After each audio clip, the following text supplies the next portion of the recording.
Hi guys! Welcome back to my channel. Thank you so much for coming back and hanging out with me again. Today, we're diving into a recap of I ended up becoming the villain's personal chef. And trust me, things get so interesting. Before we jump in, don't forget to subscribe and hit that like button. It really helps the channel out and lets me know you're enjoying these recaps. All right, let's get into it. This story begins in the Imperial kitchen. The main heroine was staring at a fish. Today, it was on the menu. She hadn't been working here for long, but she always gave it her absolute best. She had to. She needed to keep this job no matter what. Everything was already prepped, and she smiled in satisfaction at her work. For a mere kitchen maid, she was strikingly beautiful. Her name was Lise Kruger, the lowest-ranking cook in the Imperial kitchen. Right now, she hated the thought that such a perfect ingredient would simply be grilled. The cuisine of the Marihalk Empire was so plain it could bore someone to death. Royal food was supposed to be flawless, rich, refined, unforgettable. But this country, even the plating lacked presentation, and the taste wasn't impressive either. Their idea of cooking? Just throw it on the grill. There had to be limits. How could anyone treat food so carelessly? There were countless incredible dishes that could be made instead. It was hard to believe a country could exist where they didn't even use salt. The moment the fish arrived, she'd already imagined how delicious she could make it. A hint of lemon zest, a blend of fresh herbs. It could have turned the fish into something extraordinary. But given her position, her opinion carried no weight. Even if she insisted, no one would take her seriously. She was just a kitchen worker. And besides, she had her reasons to stay obedient and never stand out. She remembered the time she had once been sentenced to death. The memory made a plate slip from her hands and shatter on the floor. What a waste of such an expensive plate. But the memories were truly horrifying. She needed to stop thinking about them. She strictly forbade herself from ever drawing attention. She had to be like everyone else. No, even less. Just a shadow. While Lise was cleaning up the mess, one of the cooks burst into the kitchen with urgent news. The heroine turned in surprise and asked Marika what had happened that left her so shaken. Marika told her not to panic, but the head chef had assigned Lise to prepare today's meal for the knights. Lise could hardly believe what she'd heard. She? Assigned? How was that even possible? Marika reminded her of the small staff gathering they'd had recently. The pasta Lise made that night had been incredible. When Lise asked about the sous chef, who was supposed to handle the night's meal, Marika whispered that rumors said she had poisoned the knights and fled. Lisa's eyes widened. Food poisoning?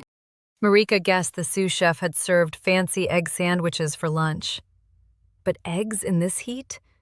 That was asking for trouble. And just like that, the knights had all collapsed. Lise was stunned that someone could make such a careless mistake. Still, she didn't mind cooking. She already knew exactly what she would make. She asked Marika to bring yesterday's eggs. She looked completely confident. Marika reminded her that the knights had just gotten sick from eggs. But Lise calmly said she had a plan. She asked Marika to whip the egg whites. Her arm hurt a little when she did it herself, but the texture turned out perfect. Marika gasped. "It looks like whipped cream!" Lise poured everything onto the pan and told her friend she'd be shocked once she tasted it. She was making pancakes, and the moment Marika tried them, she was stunned by how delicious they were. Lise said it was too early to be impressed. They needed to try them with the soup. It would be even better. And she was right. The pancakes practically melted in your mouth, warm with a subtle hint of cabbage, perfect for soothing an upset stomach. Lise explained that since everyone was suffering from stomach pain, she decided to make something that would help cleanse and calm it. Marika exclaimed that it was unbelievable. She couldn't imagine anyone coming up with something so brilliant. Lisa should have been the sous chef. Marika added that Lise would even make a perfect head chef. But Lise was content, knowing her food made people happy. Marika admired how selfless, sincere, kind, and talented she was. Suddenly, Marika said it would be wonderful if the ruler of Genotart were someone like Lise. At first, Lise didn't understand what she meant. Marika glanced around and said no one was nearby. It was safe to talk. She sighed, saying it was tragic how the nation of cuisine had been destroyed. In Marika's opinion, the last king had been too greedy. He broke the peace treaty and invaded Merhalk to seize more land. It was sad, she said, that even the good people of Genotart now had to hide who they were. She added that it would be good if the remaining members of the royal family were found soon. She recalled that the crown prince and young princess had disappeared. They must be hiding well if the knights were still searching for them. When asked where they might be hiding, Lisa didn't answer. She simply said the food needed to be served before it got cold. Marika offered to take it herself, but Lise refused, reminding her that she had other tasks to handle. Marika tried calling after her, but Lisa was already hurrying away. She didn't want to hear or support that conversation. It made her uncomfortable. Fresh air and clear skies could at least shield her from unwanted thoughts. For a second, she had almost forgotten who she really was. She had to be more careful. In this life, she had to avoid that terrible ending, no matter what. The truth was, she was Princess Alina Jessender of the defeated kingdom of Genotart, the sole surviving royal. How had she managed to hide her identity and even survive? Because this wasn't the first time the kingdom had fallen. It had happened again and again. Each time, they tried to trade her, the princess, to the empire. And each time, she ran. And every time, the second prince of Marihalk, Maximilian, chased her relentlessly, step by step, like a demon on her heels. And every single time he caught her, every time he killed her, time rewound back to the beginning. After countless reincarnations, she finally realized that no matter what she did, she couldn't stop her country's destruction. So in this life, she became a refugee. She posed as Marika's cousin and slipped straight into the palace. No one would ever suspect that the princess of a fallen kingdom was hiding in the very heart of the empire. No one here knew her face or her identity. Now it was all behind her.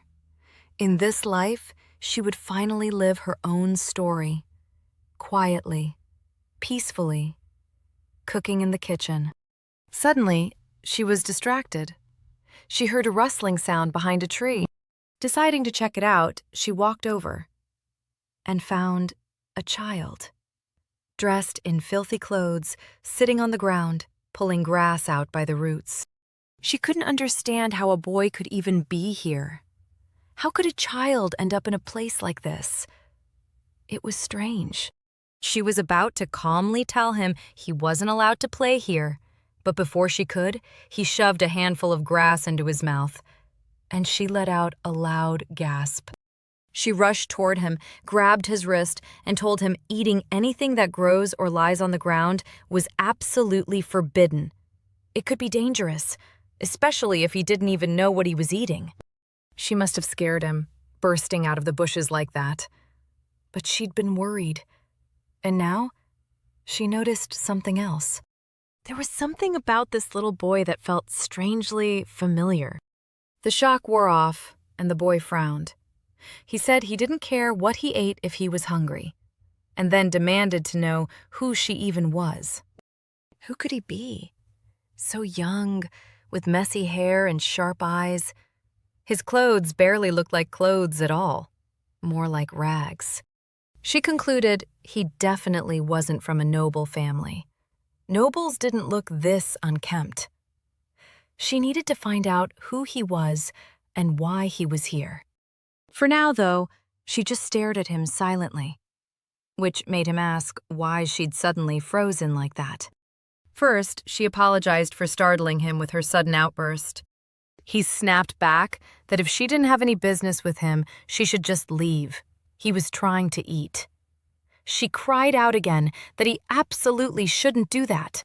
Lisa knelt in front of him and calmly explained that the plant in his hand was poisonous. If he ate it, he'd suffer terrible headaches, stomach pain. He might even throw up. It was dangerous.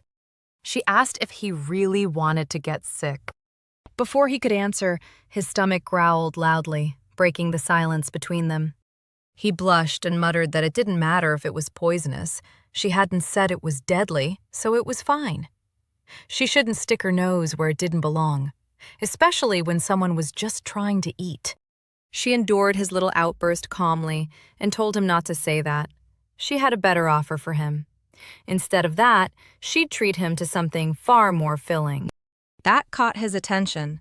What delicious thing could she possibly offer him right now? She simply smiled, knowing he wouldn't refuse. And thankfully, he wouldn't be eating that poison anymore. They sat beneath the tree as she pulled one of her pancakes from her basket and handed it to him. Just like Marika, he was completely amazed by the taste. It was the most delicious thing he had ever eaten. After finishing, he leaned back into the grass, completely satisfied. Lise asked if he liked the food. It had to taste better than grass, right? At first, he just looked at her, silently. Not guarded anymore, just curious, like he was seeing her for the first time. He thanked her for feeding him so kindly and apologized for raising his voice at her earlier. He knew it hadn't been right. Lise told him it was okay. Everyone has days when they're tired, cranky, and in a bad mood. The boy said it was the best bread he'd ever had. The bread he usually ate was hard and blue. He even had some with him and immediately showed it to her. She recoiled in shock. It didn't look edible at all. Concerned, she asked who had given him that. He replied that he always ate bread like that. Every time he ate it, his stomach hurt terribly. But since there was nothing else to eat, he kept eating it anyway. She couldn't believe a child standing right in front of her was forced to eat something like that. What kind of parents would give their child such food? She decided to ask. Lisa gently questioned him about where his parents were and where he lived. He only answered the second question. Turning his head, he pointed toward a building in the distance and said he lived there. Lise was even more shocked. Not only was he eating rotten food, his living situation was awful too. That couldn't possibly be a home.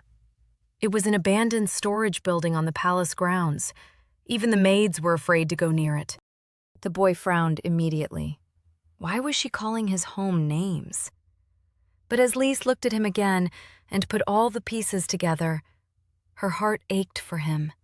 She couldn't believe a child was living here all alone in such miserable conditions. The building was abandoned, the food spoiled, his clothes in tatters. Yet he himself seemed like a good kid. He was still just a child. No matter what, he didn't deserve this. She asked if there was anyone at all who could take care of him, but he quickly cut her off. He didn't need anyone. He lived here alone, and he was fine with it. She told him not to be so stubborn. If he wanted, they could meet here again tomorrow at the same time. The boy was surprised. He didn't know what to say. Why would they need to meet again? But her expression alone made it clear she meant it. Lisa explained that she was a cook. She worked in the Imperial Palace kitchen. Suddenly, they heard voices in the distance. Someone was looking for her.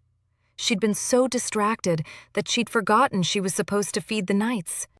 So she quickly apologized, stood up, and said she had to go for today. But they'd made a promise. Tomorrow, same time, same place. Before leaving, she told him once more that she was really looking forward to seeing him tomorrow. He just blushed and didn't say a word. He definitely wanted to eat more of her delicious food, so how could he possibly refuse? After she left, he muttered that she was really strange. She hadn't even told him her name, just ran off like that. Once Lise finished feeding the knights, her friend rushed at her and hugged her tightly, praising her for doing such an amazing job. Marika was thrilled. All the knights reacted incredibly well. They asked for seconds and were clearly satisfied. Lisa felt proud that they had finally recognized her talent. Marika said they were on the path to success since the knights had even asked for her to cook for them again.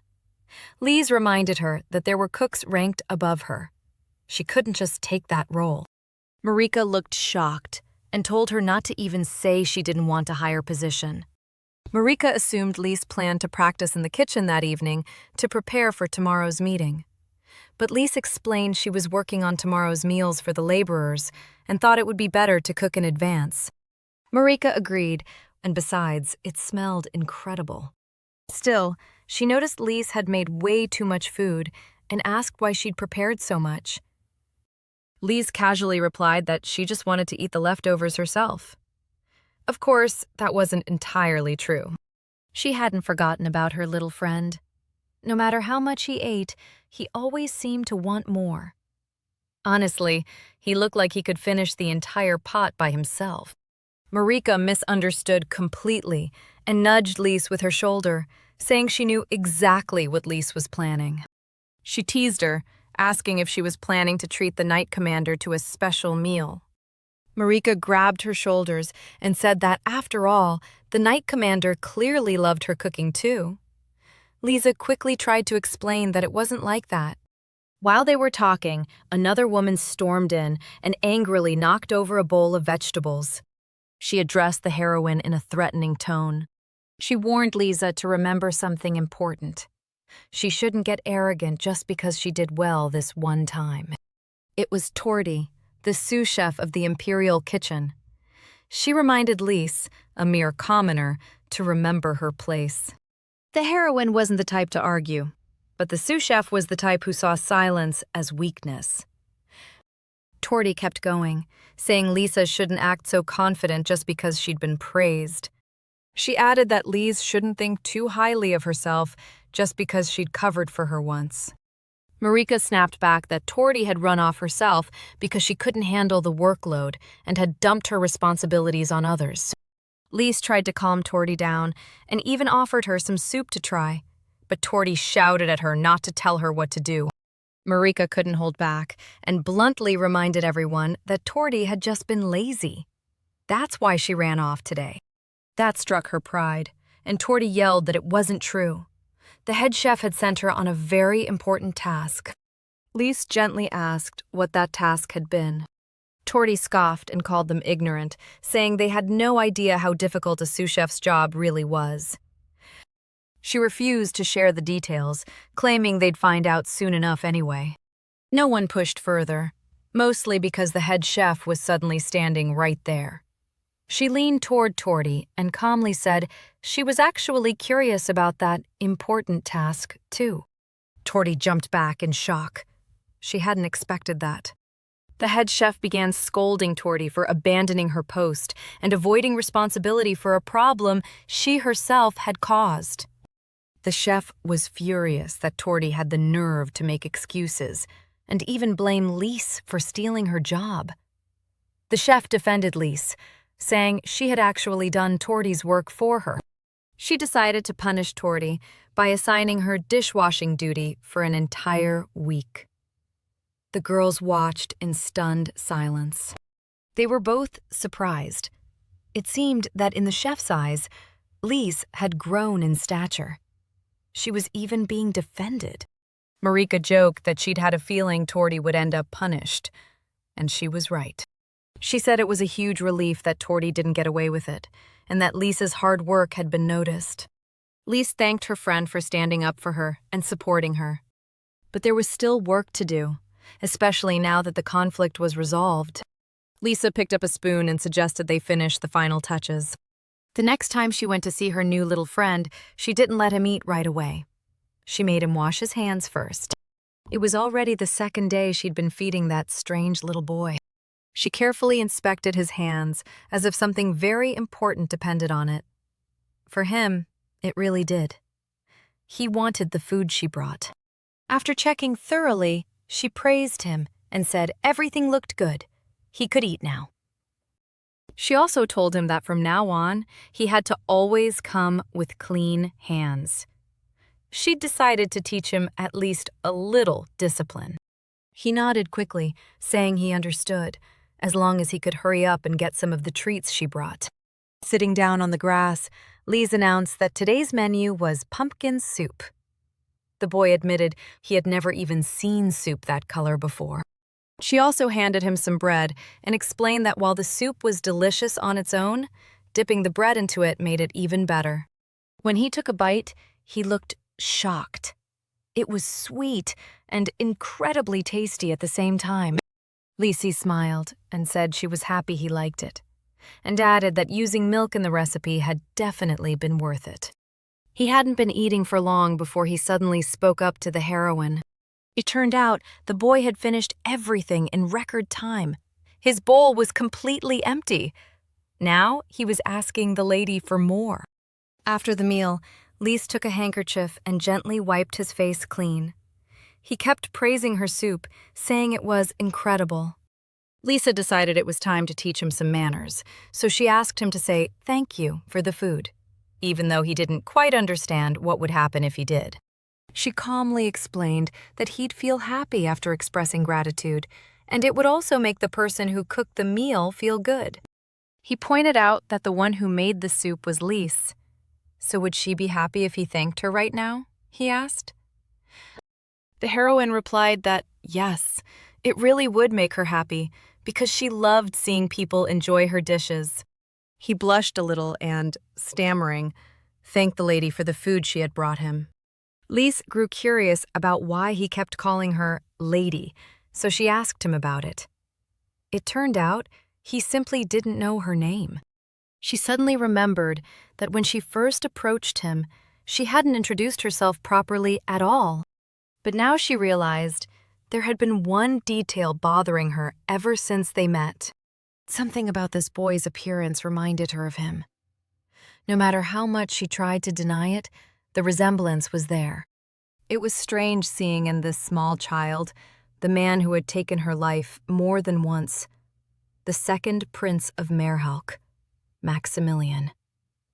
She silently prayed his name would be something else. As a child, he had supposedly been cruel because he was mistreated within his own family. They said he wielded a sword mercilessly. She started piecing together the timeline, and too many details matched. That's why, once the thought crossed her mind that the boy sitting beside her might be her future killer, she carefully asked his name. Honestly, during the few seconds before he answered, she was extremely nervous. She was terrified he would say that name. But he didn't. The boy simply said his name was Richard, and then asked for hers. She let out a breath of pure relief. In her heart, she felt overwhelmingly grateful that the person in front of her was someone else entirely. She hesitated before giving her name. She could have said what she always said, that she was Lisa Kruger, using Marika's last name and pretending they were cousins. But when she looked at this boy, she felt like she wanted to tell him the truth.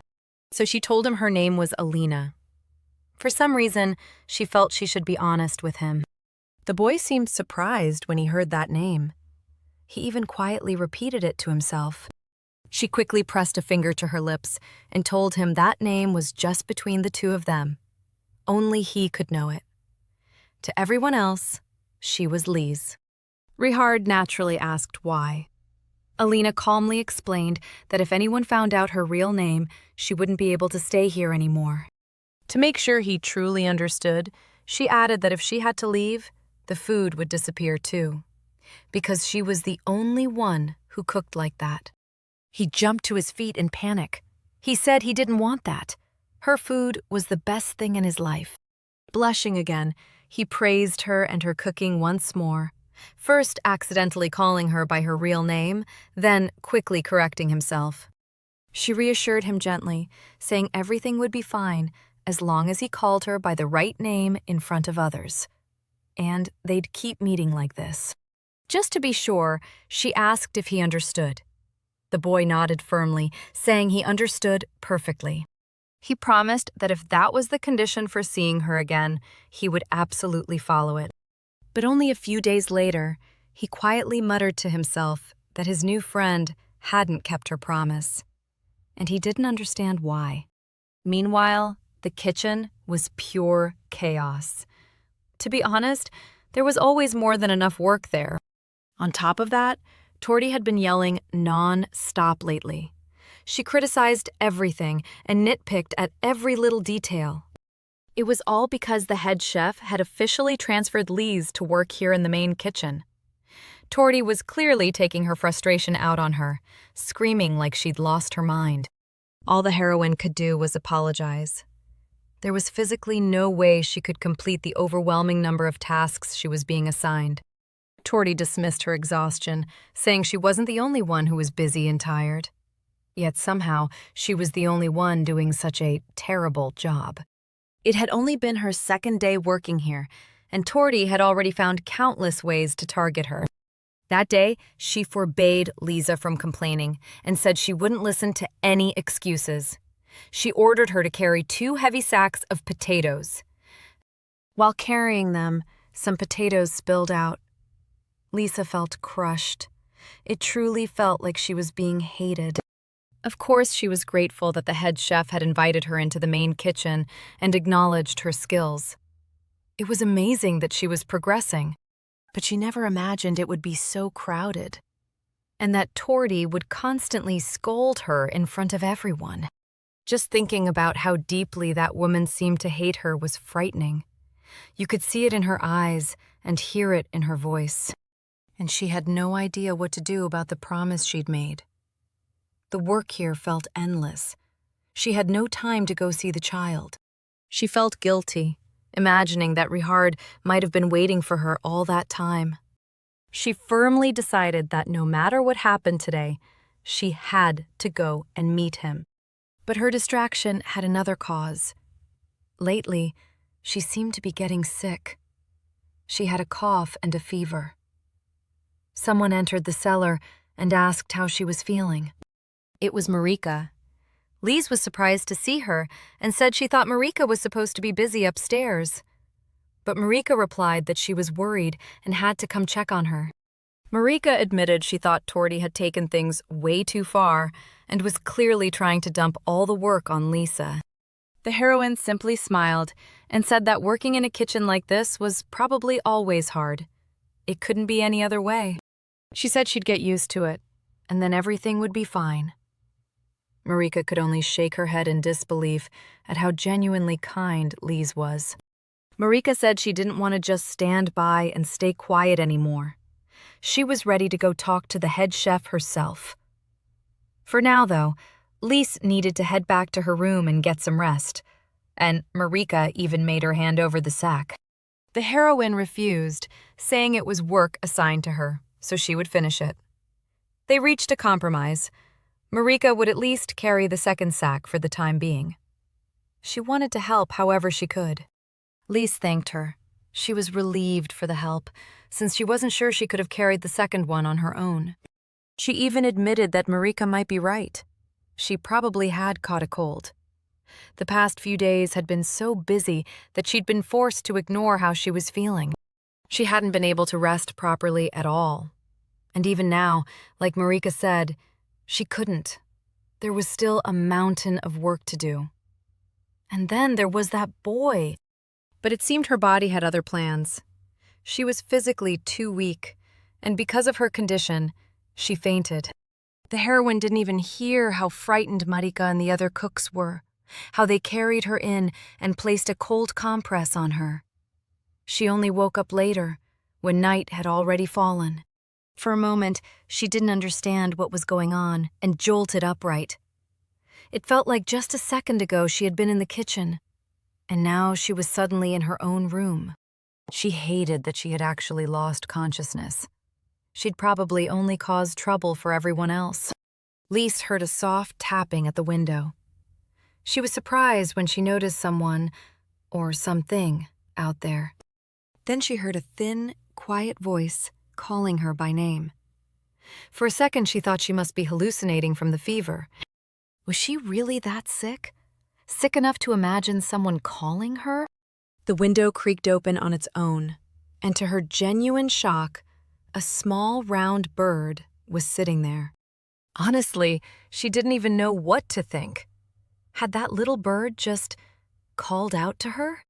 And then it spoke again, saying it was hungry and that she needed to feed it right now. Lise caught the little bird, convinced this was definitely just the fever messing with her head. She was sick. That had to be it. But the bird wouldn't stop. It kept talking to her, complaining that it was starving and that she'd completely forgotten about it. It sounded so real that she actually froze. She lifted the bird up to eye level to study it closely, because she was starting to suspect something. The bird had silver feathers and yellow eyes. It really did remind her of Richard, and it begged for food just like he did. As soon as she stepped toward the window, the bird suddenly flew away. She didn't even have time to figure out if it really could have been him. But the bird didn't fly far, just above a tree where the boy himself was standing. It kept squawking that it had missed her and that it was hungry.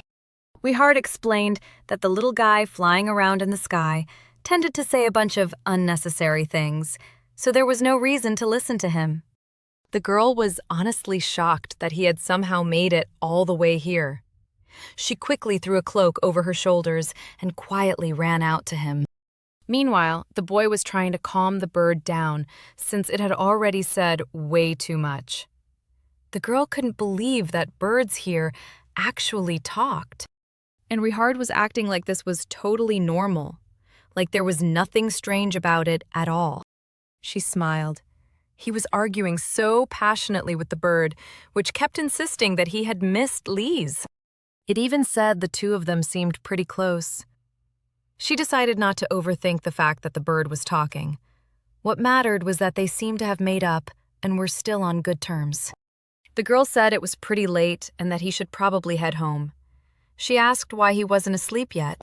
He blushed bright red and said he was already about to leave, even before she mentioned it.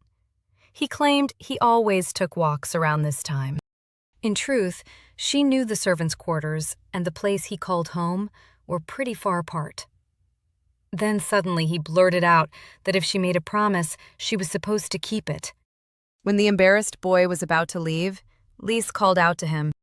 She hurried over and wrapped her cloak around him, saying it was so he wouldn't get cold. She thanked him for coming to see her today. It honestly made her feel lighter inside. He blushed even more, nodded when she said goodbye, and she told him they'd see each other soon. But the day she finally decided to keep her promise, something unexpected happened. A stranger blocked her path. Lisa didn't know who she was, but she'd a feeling the woman had royal blood. She was even wearing a uniform. And that cold stare. It was terrifying. It sent chills down her spine. The girl understood that if she caused suspicion, it could lead to serious trouble. She needed to smooth things over somehow. She bowed, introduced herself as Lise, a cook, a newcomer, and apologized if she had shown any disrespect. At first, the woman said nothing. She tapped the basket with her sword and sternly asked what was inside. Lise hesitated, and that was enough for the woman to shout, ordering the cook to answer what she was carrying and what she was trying to bring in. Lise stammered, saying there was really nothing special inside, nothing worth drawing attention to. But the woman raised her voice again, fixed her with a sharp look, and asked if she seemed like someone who was joking. Lise was genuinely frightened. She held out the basket and explained that she was just bringing food to a boy who lived here, her friend. The woman told her not to even say she meant that brat. Lisa wasn't sure who she meant, but she assumed it was Richard and answered yes. The woman explained that this wasn't a place just anyone could enter. Only those with permission from His Majesty the Emperor were allowed to come and go. She took the bundle and accused Lisa of possibly trying to poison the boy while hiding behind an innocent appearance. She suspected she meant to harm him. The cook insisted that wasn't true, and the woman demanded proof, telling her to explain everything she knew about him. But what did she really know about Richard? She guessed the boy might be around 10 years old, but to her surprise, the woman said he was 14. The girl was stunned. He didn't look 14 at all. But the interrogation continued. The woman asked for his name. She said his name, but Lise realized that knowing his name alone hardly made her a true friend. The woman called it ridiculous that the heroine considered him a friend. She said it was laughable, and that a decision needed to be made. She warned that she had a high tolerance for poisons, so if there was anything suspicious in the food, she'd feel it, survive, and then punish Lise herself. But honestly, the only thing that happened was that the woman was completely stunned by the incredible, mind-blowing taste of what she had just eaten. The girl explained it was just a regular sandwich. She had simply added a little cream to the peanut butter, and that's what made it taste like that. Suddenly, the woman grabbed the cook's hands and admitted she truly thought Lise was trying to poison someone. But it turned out everything she'd said was the truth. And the food was unbelievably good. She asked if it was possible that she was the one everyone spoke so highly of. She said they called her Delicious Lise.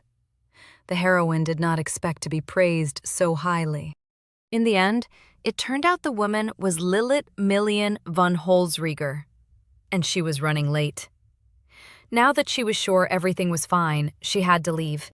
She said she was grateful to the heroine because, thanks to her and her cooking, her day and her mood had become wonderful. She said goodbye and quickly left amazing Lise, expressing that she hoped they'd meet again someday. Lise just stood there, frozen, stunned as she processed what had just happened. It was unbelievable. She had just met the most likely candidate to become the next emperor, the leader of the Blue Lion Knights, the strongest knightly order in the empire. She couldn't believe she had crossed paths with someone of such high rank. And there was something else that shocked her even more. She was amazed that Lilith actually knew Richard. Even when she finally went to see him, she was still deep in thought. She didn't even realize she had spoken her question out loud, right in front of the boy. He responded, asking what was wrong.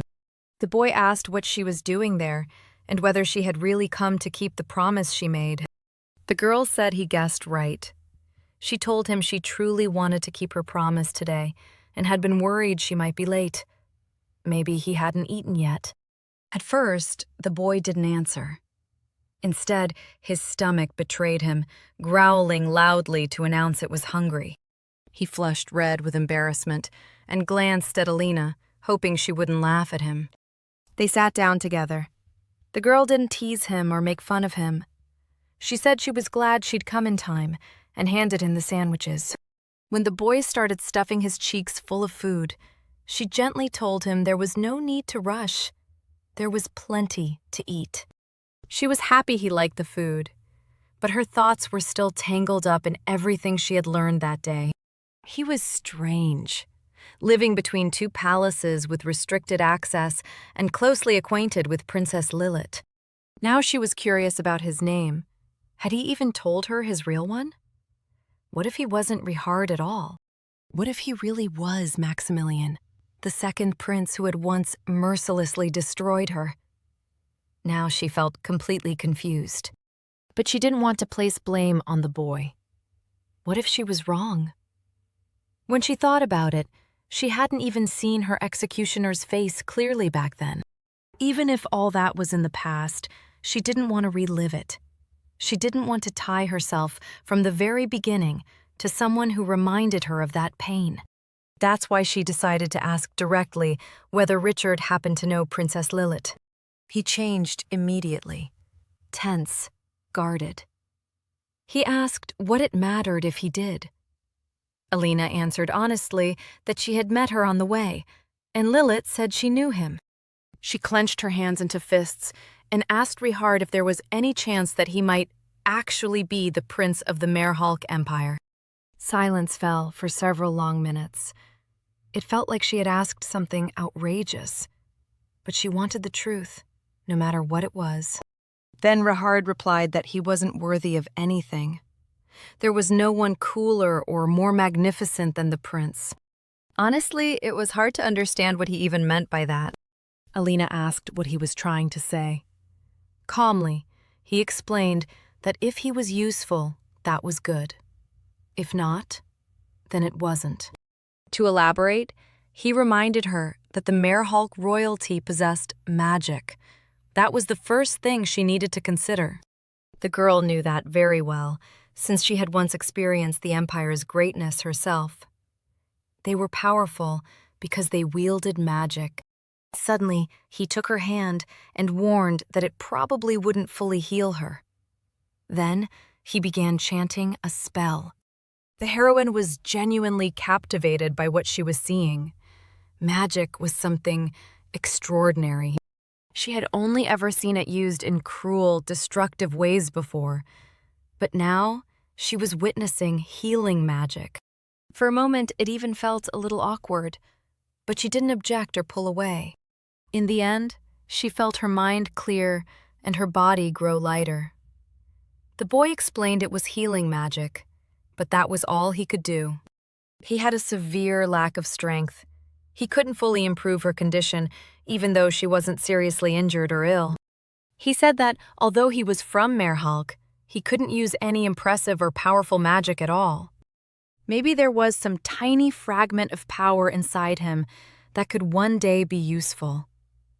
That was why he was being kept, so he could eventually serve a purpose. The girl grew angry when she heard that. He wasn't an object or a tool. He was a person, a child who deserved care, not to be raised for use, as he put it. But to the boy, her words sounded strange. He didn't fully understand what she meant. He explained that weakness was a sin. Only those with strength could rise to anything. If you didn't have strength, you didn't even have the right to complain about not being loved or cared for. He firmly believed that only those who were worth something survived. That was the core philosophy of Merhalk, in case she hadn't heard. The girl understood all too well that if you weren't useful, if you weren't worth anything, you could be discarded easily. You became a burden, not a person. No matter what kind of philosophy it was, she didn't believe it was right. So she suddenly grabbed his cheeks and told him to listen to her carefully. She told him to look at her, a girl who couldn't even use magic. She explained that she was from the defeated nation of Genotart, now working in a kitchen, hoping fate might show her mercy and allow her to live. In her past life, she recalled, she had been despised simply because she was the last surviving princess. And then, again and again, her life had been taken from her. She understood exactly what this boy was feeling. But that wasn't how things were supposed to be, she said. After all, he was the only one who loved her cooking that much. And that, she told him, made him special. If he didn't exist, there would be no one who adored her food the way he did. The boy smiled and said it was true. He really was the only one who absolutely, completely loved her cooking. She nodded and told him to remember that, to hold on to it, and to stop thinking or saying such sad things about himself. The boy leaned closer and said she was far too kind to survive in a place as cruel as Merhalk. She hugged Rihard and said that if she didn't belong there, then neither did he. At that point, she decided it didn't matter who he really was. She made a firm decision. He would not go through the same pain she had endured over and over again. She genuinely wanted to help him herself. even if everyone else kept telling him he was worthless. In her opinion, every person, every living being, deserved the right to live and should never be treated with such cruelty. Some time passed after that conversation, and somehow, every time she tried to meet him, something always got in the way. Today, her task was to peel potatoes. Not just a few, but an entire mountain of them. She set a goal for herself: 2 hours. No matter what, she had to finish within that time. Just as she started peeling, she heard a woman's voice behind her. The woman clearly wasn't happy about what was going on. Marika anxiously asked her sister what had happened. The girl calmly explained that Tordy had ordered her to peel the potatoes, so that's what she was doing. Marika wasn't pleased that she had been told to handle it alone, especially with that massive pile. It turned out they were making mashed potatoes today. The heroine knew the recipe and understood she had plenty of work ahead of her. It took a long time to prepare. Just peeling the potatoes would take forever, she thought. And then there was the boiling. The problem was that if this dragged on that long, she wasn't even sure she'd get to see Rihard today. Then she had an idea. Maybe they didn't need to peel them at all. Marika asked what she meant. If she meant skipping it entirely, she understood why. But still. Lisa said the dish probably wasn't for an important banquet, so maybe they could bend the rules a little. Marika clarified that they were cooking for the knights today. And that made the girl even happier. Knights were much easier to please. She decided that if she made the dish she was thinking about, she might even have time to visit Rihard afterward. Meanwhile, a lady was speaking with an elderly man who had nearly stopped eating, his health worsening by the day. He believed he needed to choose his successor as soon as possible, definitively, because he felt his time was running out. He insisted that the next emperor of Merhalk had to be better than all the others, and ordered the young woman not to forget that. She replied to her father that she would, of course, remember his words. Back in the kitchen, someone suddenly called out to Lise loudly. It was Marika. She told her she had brought what the heroine had asked for. She double-checked, just in case, asking if Lise was really sure she could pull off such a unusual dish.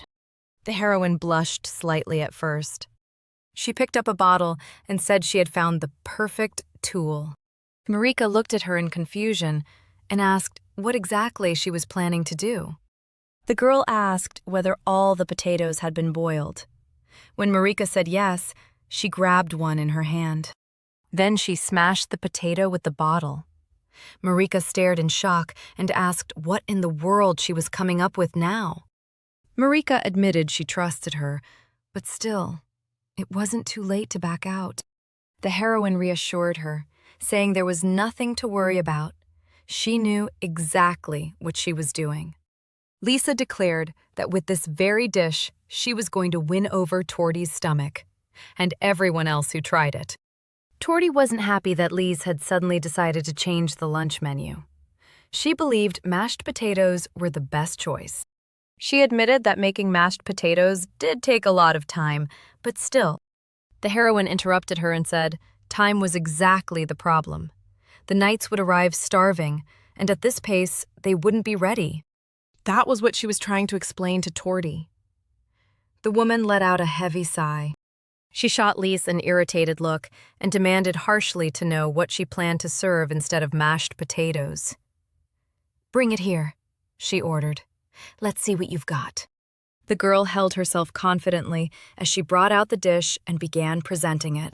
She said the dish was as soft as mashed potatoes, yet as crispy as French fries. She called it smashed potato. Tordy asked her to explain the cooking technique. The girl described it all. First, boil the potatoes with the skins on, mash them, then bake. Tordy looked at the potato. She thought boiling potatoes with the skin on was just plain laziness. Lise was confident the chef would understand once she tried it. In the end, Tordy agreed to give it a try. It didn't look that bad after all. Tordy blushed when she tasted it. It was a unique flavor because the skin wasn't removed, and the potato was incredibly tender. And once you dip it in that sauce, it takes on an even more unique flavor. It was genuinely delicious. Torty put down her fork and said it really was tasty, so Lise could go ahead and prepare the rest of the potatoes for dinner. She added that she rarely praised anyone's cooking or let them make something different. Lisa thanked her for that. Then the girl immediately ran to start cooking. Now she could definitely make it to see that boy. But Torty thought Lise was just a proud, foolish girl. Made one good dish and already acting all high and mighty. But Lise didn't think that at all. Honestly, she just wanted to see the boy as soon as possible. She was glad nothing had gotten out of control today, and Torty hadn't even gotten angry. Suddenly, the heroine got distracted by a noise nearby. She recognized Richard's voice. He seemed to be shouting something. The girl immediately ran toward the sound of the child, who was desperately resisting, shouting like he wanted to chase someone away. There she finally saw the little boy. He seemed to be sitting on the ground. But why was he screaming like that? The heroine ran up to him and bent down. He reflexively covered his face with his hands, frightened. But when he saw it was Lise, he was utterly surprised. And the heroine immediately noticed his face had far too many new bruises and cuts. She started asking what had happened, but the child just waved her off, saying everything was fine. She worried about the blood on him and asked if anyone else had come here and hurt him. But Richard said, somewhat sadly, that he was okay, and there was no reason to worry about his health. The heroine was completely shocked that anyone could raise a hand against a child. It seemed impossible to her. Lise thought for a moment and guessed it might have been the same lady who had earlier checked her food for poison. The princess was the only one who knew Richard, knew that he lived nearby, and even knew the exact place. When the boy asked who she meant specifically, the girl clarified, asking if it was the princess who had hurt him.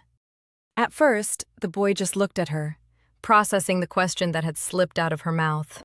Then he seemed surprised, as if he couldn't believe Lisa would actually think something like that. In the end, he almost jumped up, saying that Lilith, the princess, had nothing to do with it, because she was a good person. Lise was surprised and asked again if that was really true. The boy confidently and clearly replied that it was. Lilith really was a good person. She would never even lay a finger on him. Then there was silence between them. He defended Lilith, but didn't reveal what had really happened. The heroine stubbornly said that if he assured her Lilith was a good person, but didn't want to explain further, she would simply take his word for it. The boy apologized for making her worry, but she didn't see it as his fault. It just hurt to see him like that. He reminded her she shouldn't dwell on it or worry, and he'd already explained why. Things wouldn't have been like this if he weren't so weak. As it was, he deserved it. He was useless. Everyone else fit their role in society, and only he just took up space. He touched the cheek that probably hurt and said it was okay. This was just punishment for bringing shame to their empire. He said he believed there was no reason to be sad. But the girl disagreed. She said she hated the way people treated him and how such cruel behavior was normalized. She said he was the best friend she'd ever had, so it hurt that he thought so poorly of himself while others treated him that way. She didn't understand why he thought he deserved it. Though, on the other hand, she realized he probably had it drilled into him long before he even started speaking. Lisa suddenly turned to him emotionally and said she had a plan for the moment he met that person again. She told him to give that person a good whack on the head. Maybe that would knock some sense into them. She also told him to say that he, Richard, was better than the person could ever imagine. Richard said it was really hard for him to understand her logic. It was so strange. He laughed sincerely and said he had no idea what that was supposed to mean. At least she'd improved his mood. The girl said it was great that he at least got to eat delicious food to his heart's content. There was nothing else she could offer him. So she asked once more that he be sure to say it exactly like that. The boy promised, then added that Lise sometimes says strange things. Later, the heroine left. But she promised herself that if she ever found out who had hurt him, she would take revenge herself. When Lise left, Lilith arrived. She was outraged that the cook thought she was capable of hurting a child.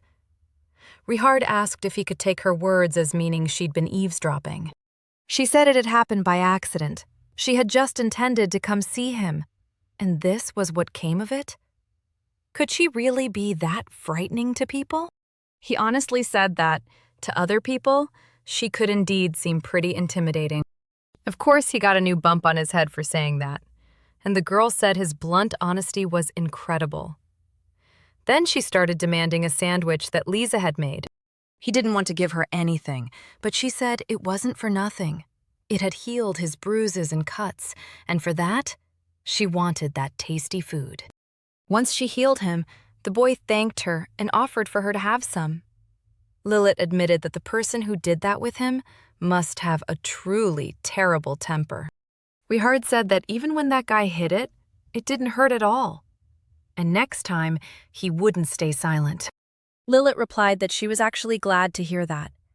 But she asked if he was okay in another sense, since Lise seemed to have no idea what he was really like. He stayed silent.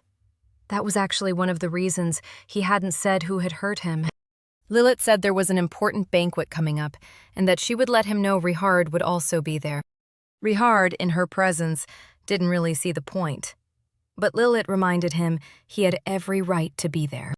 She even thought he was more deserving of being an heir than that guy, and asked him to at least try to prove that she wasn't the only one who thought so. Lise, unsurprisingly, was in the kitchen at that moment. She was upset that she hadn't even found 10 minutes to go and tend to the boy's wounds. She even thought about preparing something healing for him separately. When suddenly, people burst into the kitchen, pointing at her. It was Marika, and knights behind her. She pointed at Lisa and said today's dish was her work. Apparently, they liked it so much they wanted to personally meet the cook and thank her. The heroine replied that now she understood the commotion and was grateful they were praising her dishes. The men suddenly started approaching her enthusiastically, clearly thrilled to meet the person who cooked so well. One of the knights said it was an honor to meet her, and that thanks to her, they had such a delicious dinner. He was amazed at how she had cooked a simple vegetable so perfectly, tender yet crispy, absolutely delicious. He suggested that it was her dish that made today's expedition such a success. The girl asked what kind of success. He said, hard as it might be to believe, they had found something. More precisely, they had found a clue in the investigation of the princess and her missing brother. Marika asked in surprise if they had found a member of the Genotart royal family. They replied they had nearly found them. To be exact, they had found the key to their search. He asked the girls if they had ever heard of something called the Stone of Judgment. Marika asked if that was the thing that could reveal whether someone was a member of the royal family. It was a special tool for succession, to preserve the pure bloodline. But after the Genotart were overthrown, it found a new purpose. The man explained it looked like an ordinary stone, until a family member touched it. Then it turned red. Marika said it was ironic. Once used for power, now the stone was used against them. The girl thought it looked exactly as she had seen it in her childhood. She paled at the thought that they might want to conduct a check soon. She was so lost in thought that she didn't notice being called. They thought she was feeling unwell because she had gone pale as a wall. She explained it by saying she was just a little distracted. Later, the men were to leave, and Marika went to escort them. The knights said they were looking forward to her next masterpiece. When Lise was left alone, she immediately began to calm herself. She mustn't reveal herself. Especially since being here, she had to preserve her life. No other way.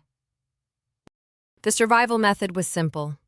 Just don't reveal that she was the princess of Genotart. Sitting in the garden, she was still thinking about it. Terrible. Even in this life, not everything is easy. She thought she could swap the stone or something. Why, even hiding in plain sight, was it so hard to preserve her life? Her plan could fail at any moment, so she had to be ready to escape. She definitely couldn't survive if someone found out she had fled here. She couldn't do anything right now to stop worrying about Rahard. If she had to leave, he'd be left alone here. It scared her that her absence would again mean he wouldn't eat properly. Suddenly, she heard screams. Familiar ones. Those that cut through her heart. There was the boy again, being tormented, with someone saying he had become spoiled for refusing to eat. Rahard kept defending himself. He said he didn't need that food. He wasn't going to take anything from that person. The man said he was just looking out for him. And he responded like that. The man suddenly jumped at the child, grabbing him mercilessly by the collar. He was annoyed that this brat, in his opinion, even dared to say anything back. But the boy protested, saying he didn't need that kind of help. Suddenly, something flew into the man's head. He didn't realize what it was, so he turned around to see, looking extremely angry. There stood an ordinary cook. Hard to imagine anyone having the courage to throw something at him. He even wondered if she was crazy. Had she lost her mind? She shouted that the man needed to let the child go. Even though she could see he was dressed expensively, she knew she was taking a risk. He was probably a man of high status. She said tormenting a child wasn't a noble endeavor. If he didn't stop, she'd call for help. He said the girl could try. Then, like a toy, he tossed Rahard aside. He loomed over the girl and demanded how she even dared accuse him of anything. He was Prince Lixian, the first prince of Merhawk. He threatened that the girl shouldn't defend this little brat, who essentially was just a piece of trash. Now the heroine realized she was facing the man who had forced his little friend to eat stale bread and beaten him. When the man stepped back, she demanded that he take back his words. The man seemed even amused that she was ordering him around. The heroine stubbornly refused to back down, insisting that the boy had a name and there was no reason to look down on him.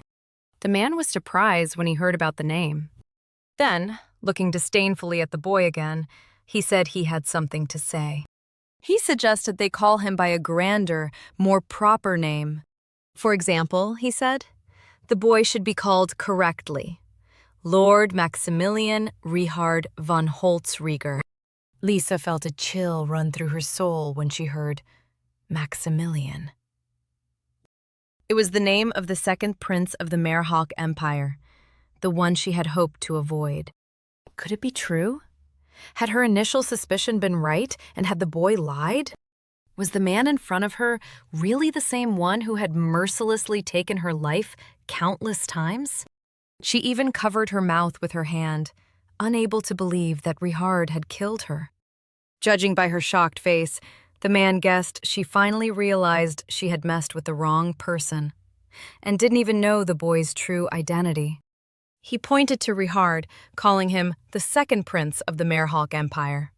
He said the boy really didn't have a personality of his own. She could call him whatever she wanted.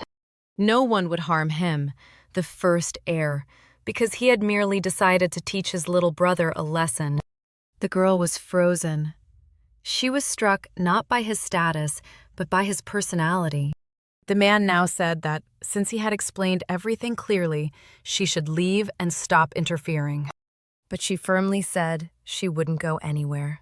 She believed the only one who should leave was the prince himself. He wasn't pleased with how things were going, but suddenly felt unwell. He sneezed loudly and then even blushed. Even Rahard, honestly, was surprised. Why had he suddenly sneezed like that? The man didn't understand what had happened to him in just a few minutes. He immediately thought the girl had done something to him, but she denied it, suggesting he just had a peach allergy. She explained that on her first day at the palace, she was given some instructions. These concerned the eating habits of key figures at the palace. She admitted that she could not have imagined that the person tormenting the child could be the prince himself and have such an allergy. So she simply threw the first thing she could find at him. She suggested he visit a doctor as soon as possible. Noticing his coughing had worsened, she urged him to hurry. He, of course, rushed to save himself, but in the end, he threatened her. She exhaled in relief when the first prince left. But the relief didn't last long. Her limbs trembled, and she suddenly collapsed to the ground. She was shocked by what she had just done and discovered. Rahard immediately ran to his friend and asked if she was okay. He looked as if he was about to cry, saying his brother was truly cruel. But she didn't respond, not knowing what to do next. She was still recovering from learning the truth about the boy. Suddenly, Lilith appeared. She said that, of course, they had things to discuss, but there were more important matters at hand. She suggested they talk somewhere else, somewhere quieter. She led them both into the palace, sat the girl at the table, and asked what it was like to find out she was the prince's friend. Lise asked if the princess had heard their entire conversation. Lilith said it had happened accidentally. She had even thought about intervening, but Lise managed everything herself. She praised the cook for being so clever and resourceful. The girl was happy that the first prince got what he deserved, but she guessed Lise was probably in shock. She asked Lise not to be upset. There were reasons why he hadn't revealed his true identity, and she suggested listening to Richard first before making any decisions. By the way, just then, Maximilian joined them. Lilith said he had taken his time. Apparently, the second prince had been changing clothes. He asked Lilith to speak a little more quietly. When he sat down, the girl said there was no reason he couldn't show off his looks a bit. He muttered that those things were unbearable, but Lilith suggested hearing Lisa's opinion. Honestly, he was genuinely curious what she would think of his appearance. He looked at Lise and asked what she thought. But to her horror, she saw in him the one who had killed her. Though at the same time, she saw the same boy who loved her cooking. It was confusing. So she couldn't say a single word in response. After collecting herself a bit, she said it was amazing. Lilith threw fuel on the fire, saying Lise didn't like his appearance and something had to be done about it. He looked at the girl, a bit startled, and asked if she remembered what he had told her before. He explained that he hadn't told the truth because he truly felt unworthy of being part of the family. Even if he had told her right away, it probably wouldn't have changed anything. He wanted to reveal the truth when he felt he had become better. Lilith said she now understood why he had changed so much recently. She explained that he had started asking for advice and training more often. But their conversation was interrupted by a servant who said Lilith had to leave. She said she really had to go and asked them to discuss everything between themselves. The girl looked at the departing figure, feeling a bit scared. Now she was completely tangled up in her own emotions. And she knew that a conversation between them really had to happen now. She was still genuinely shocked that it was the same person. She didn't know how to behave around him now, and that was the problem. He started the dialogue himself, asking if the girl was mad at him. He guessed she might be angry because he was, in fact, a prince. He assumed she hated him now for that lie. Though even from her gaze, it was clear she wasn't capable of hating him. The girl mentally admitted she was surprised that her suspicions had turned out to be true. But there was something else. She suddenly addressed the boy. She asked if there was another reason he hadn't told her. Maybe he didn't trust her. He reacted emotionally to that accusation, telling her not to even think about it. Then he slumped, falling silent again. Blushing, he admitted he had been scared. He had been afraid she would be disappointed in him. But now he regretted deceiving her. The girl suddenly frowned and became thoughtful. She said that if that was the case, it was still disappointing. He panicked, thinking it was the end. But she continued. She said that despite all that, she was not disappointed in him. She said it because she decided that, most likely, the past had already changed. Now she had built a good relationship with him, so there was no way it could all repeat. The boy was so happy that he hugged his friend tightly. He promised that from now on, he would only speak the truth. When they said their goodbyes, the boy thanked her one last time for giving him a chance. Lee said she would prepare a special dish for tomorrow's lunch. Now he was looking forward to the next day even more. The girl waved back at him, saying she was looking forward to it too. But she wasn't alone. Someone asked if they were finished. Lilith, as it turned out, was still there. She explained that she was just too curious to see how everything would end. Now she even felt she understood the boy better. But there was also something she wanted to ask Lise. The princess asked if the girl had ever heard anything about the Merhalk Empire's academy. Lilith explained that all members of their family studied there, starting at the age of 12. And she wanted to send Rihard there as well. The main girl was a little surprised. Lilith said that, of course, he didn't believe in himself. But she had noticed something. She explained that every family member had a guardian animal, and Rihard could always be seen together with his animal. Lilith said that the boy probably wasted too much energy on useless things. The girl asked if Lilith planned to send him there once he learned to use magic wisely. Also, the issue was that she didn't want the throne. But imagining Lixian on the throne made her uneasy. She wanted at least one worthy candidate for the throne. So she asked Lise to somehow motivate the little friend not to give up. That evening, in her room, the girl recalled the princess's words. She realized exactly what Lilith had meant when she asked that.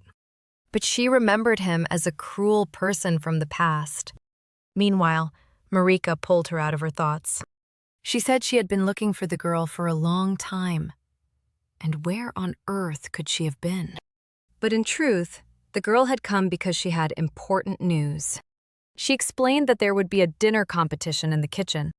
Apparently, the king would soon have important guests, and they were holding the contest that day to impress them, most likely. The most important thing was that it didn't matter who. Anyone could cook. And the prize for the winner would be the chance to have any wish granted, because the emperor himself would make it happen. They say he could fulfill anything the heart could desire. Marika was chattering about it so happily. It was really awesome. Marika hoped Lise would participate. Even Torty would take part in the competition. The girl asked if the emperor wasn't bedridden with a serious chronic illness. Marika explained that he was. This competition showed that the guests were truly important. She asked Lise to prepare properly because the competition would be tough, but she had every chance to win. She wished Lisa sweet dreams and said they would see each other tomorrow. Lise thanked her for sharing the news and also wished her a good night. Now she was thinking about winning the competition. She understood that many chefs would present their dishes and it would be magical to win. Incredible. If she had the chance to make any wish come true, it was worth trying. With all the emotions she had experienced today, her head even started to hurt. Suddenly, she heard a rustle. It was a letter. It was unlikely that Marika had dropped it, but unfortunately, the day's emotions weren't finished yet. The letter was indeed for her. It said she did a great job finding a way into the palace. It was from her brother. He found her, and now he couldn't wait to see her take revenge on the royal family. You guys, this story is actually driving me a little crazy, in the best way possible. I feel like we're definitely heading toward a time skip, because right now, Maximilian is only 14. 14. And yet, the way he's already choosing to grow, to fight for his place, to become better, especially for Lisa, tells me we're going to see him turn into a very strong, determined young man. What makes this story so addictive is Lisa's emotional chaos. In her past lives, he was the one who killed her. He was the end of every timeline. And now? She was the one who fed him, protected him, felt sorry for him when he was just a lonely little boy. She watched him grow. And we all know where this is going. He's not going to stay that shy, insecure kid forever. He's going to grow up. He's going to become powerful. And I have a feeling he's going to be completely, unapologetically obsessed with her. Chasing her, choosing her, fighting for her. And the real question is, what is Lisa going to do when the boy she pitied becomes the man who wants her? How do you love someone who used to be your executioner in another life?